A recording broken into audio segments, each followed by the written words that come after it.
le plaisir de rencontrer il n'y a pas très longtemps. Puis j'ai insisté à ce qu'on fasse quelque chose, puis il était super ouvert. Donc aujourd'hui, il va nous présenter un peu son projet qui était, bon, son fruit qui est juste à l'extérieur, ça va être son livre. Mais il y en aura un autre justement, donc il va nous expliquer un peu le travail un peu derrière. Évidemment, on ne va pas rentrer dans le technique, parce qu'on voulait toucher un peu un public plus général. Donc sans plus tarder, je vais lui laisser la parole. Merci d'être venu, Saha. Donc aujourd'hui, on va essayer de parler de photos de ville, photos urbaines, photos de voyage. Donc le terme se répète, les trois types de photographie. On va, avant de parler de l'équipement, on va parler de qu'est-ce qu'il faut faire avant d'aller à un voyage, comment se préparer, qu'est-ce qu'il faut faire pendant le transit, si on voyage loin évidemment, et qu'est-ce qu'on va faire pendant ce voyage. Mais ces deux types de photographie ne sont pas mangés en photographe, c'est impossible.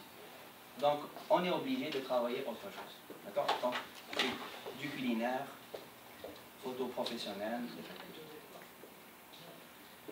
j'ai un site web où je présente tout ce que je fais. Donc si vous êtes intéressé par des techniques, en général quand je sors, je vais documenter qu'est-ce que j'ai fait.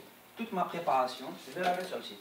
Il y a un côté blog, vous pouvez aller, par exemple là c'est le vieux port de Montréal, comment je me suis pris pour le photographe.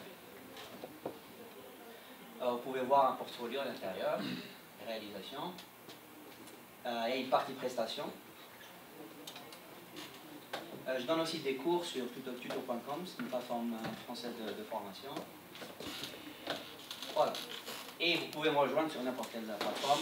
Donc c'est assez facile, c'est mon nom, Rachid, B, prénom. C'est Instagram ou Twitter ou Facebook. Très heureux de répondre à n'importe quelle question. Ok, on revient à notre sujet, photo de ville. Donc, ce qu'on va voir aujourd'hui, c'est on va voir l'équipement. Important. Après, on va voir qu'est-ce qu'on va faire avant le voyage, pendant le transit, pendant le séjour. Après, on va voir des exemples avec le livre d'Yair et comment je me prends pour, comment je me suis pris pour Béjaïa. D'accord? Les photos, je les ai faites sur 2 ans, 2 voyages à Béjaïa. Normalement, je ne ferai pas un troisième parce que j'ai tout ce que je veux.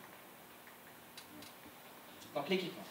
L'équipement, c'est quelque chose d'important pour ce type de photographie. Ça veut dire que si c'était pour un autre type de photographie, l'équipement sera différent. Donc ce que je vais présenter maintenant, c'est l'équipement idéal pour la photo urbaine. D'accord? Et la photo de voyage.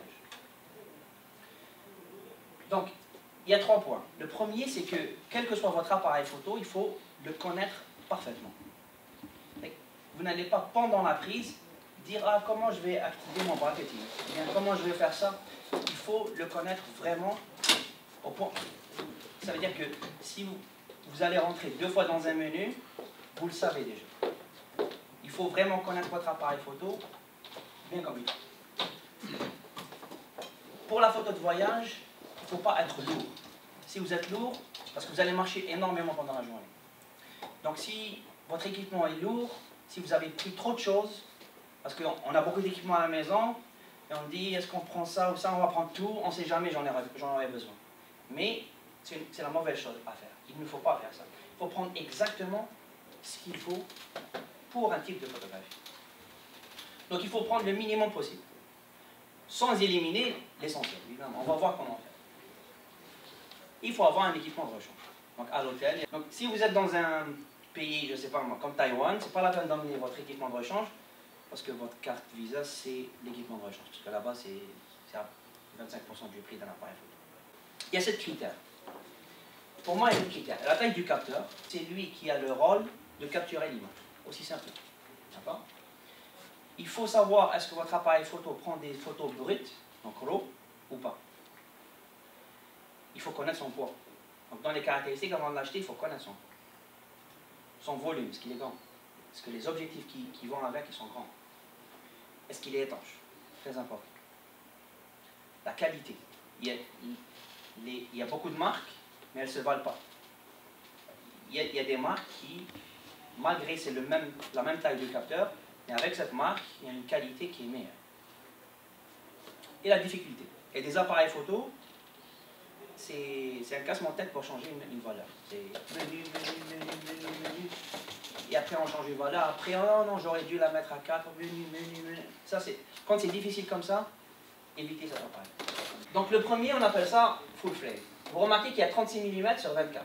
C'est exactement les dimensions du négatif qu'on utilisait avant pour les appareils photo. Vous vous souvenez du négatif? C'est exactement les tailles. 3,6 cm sur 2,4. Donc quand on achète un appareil photo de type full frame, son capteur, il fait 36 mm sur 24. Il émule exactement ce que faisaient les appareils avant. D'accord? De type 35 mm, comme on les appelait avant. Maintenant, on les appelle full frame. Sachant qu'il y a plus. Ça ne veut pas dire que c'est le plus grand. Mais pour nous, on ne va pas se préoccuper des autres.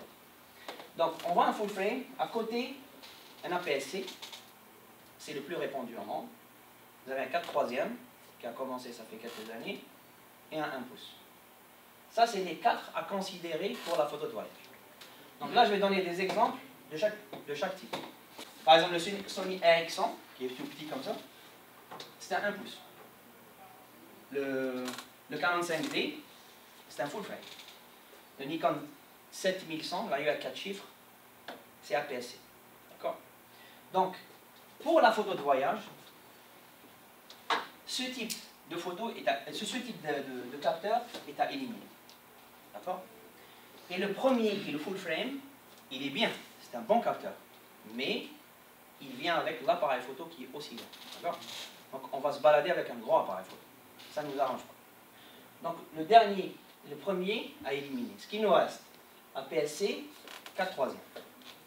C'est les deux que vous pouvez considérer.